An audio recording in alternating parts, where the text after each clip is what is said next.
Je m'appelle Julien Sounen, j'ai 18 ans, j'habite dans le Brabant wallon en Belgique. Je viens de terminer ma dernière année de secondaire et je vais rentrer à l'université à Louvain-la-Neuve en ingénieur de gestion en septembre. Et je suis passionné par le sport automobile. J'ai récemment gagné l'année passée en septembre le Porsche Sim Roadshow. Comme on en arrive là, c'est le résultat d'une progression continue que j'ai eue dans le milieu du sim racing depuis maintenant plusieurs années. C'est le résultat de beaucoup d'entraînement, d'analyse, de correction, etc. La compétition portait sur de la rapidité pure, puisque on prenait simplement le meilleur temps, on avait le droit de rouler 10 minutes et on prenait le meilleur temps.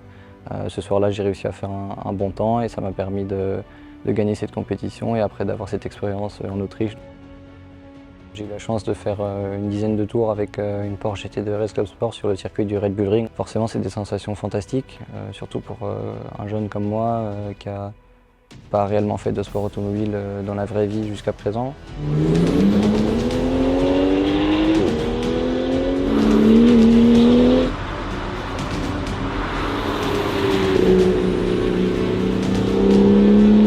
Les sensations, même si ça peut paraître bizarre, c'est vraiment très similaire au simulateur. On se sent pas du tout étranger. Quand on arrive sur le circuit, je me suis senti un peu presque comme à la maison parce que j'avais beaucoup roulé sur ce circuit en simulateur. Et les simulateurs de nos jours sont tellement réalistes en termes de graphisme et de représentation du circuit, du dénivelé, etc. qu'on se sent vraiment comme dans le simulateur. Après forcément il y a le facteur des sensations physiques qui rentrent en compte, c'est-à-dire que quand on arrive à des certaines vitesses avant un virage, forcément il y a plus de sensations que quand la vitesse elle passe que par l'écran. Également dans les virages, quand on tourne on prend des forces G, donc on a le corps qui est un peu compressé, ça forcément on l'a pas dans le simulateur. Alors cette passion pour le sport automobile, il y a clairement une influence paternelle. Ça vient en grande partie de mon papa. Je regardais les Grands Prix de Formule 1 quand j'étais petit avec lui. J'étais toujours intéressé par les magazines d'automobile qu'il achetait, qui traînaient un peu dans la maison. On parle d'e-sport, c'est du sport dans le sens où, premièrement, il y a une des premières choses, c'est que ça demande énormément de concentration. La base de tout sport, c'est la concentration, que ce soit du sport automobile ou du tennis ou d'autres sports de balle, où ça demande énormément de concentration, puisque tout simplement, c'est une répétition de mouvements appris à l'entraînement.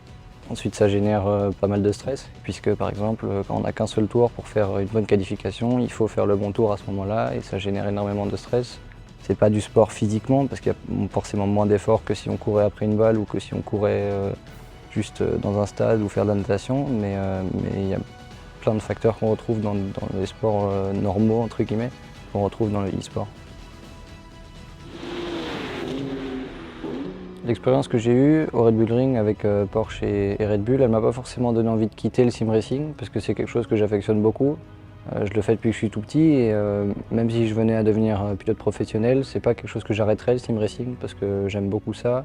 Je trouve que c'est une autre discipline et que ça apporte beaucoup, que ce soit pour le sport automobile réel ou juste en tant que personne, je trouve ça super chouette. Bien sûr, l'expérience que j'ai eue, elle m'a donné d'envie d'en faire encore plus en sport automobile dans la vraie vie. Ça c'est un fait. Et puis de toute façon, ça a toujours été mon rêve de devenir pilote en vrai. Mais je ne quitterai pas le sim pour autant.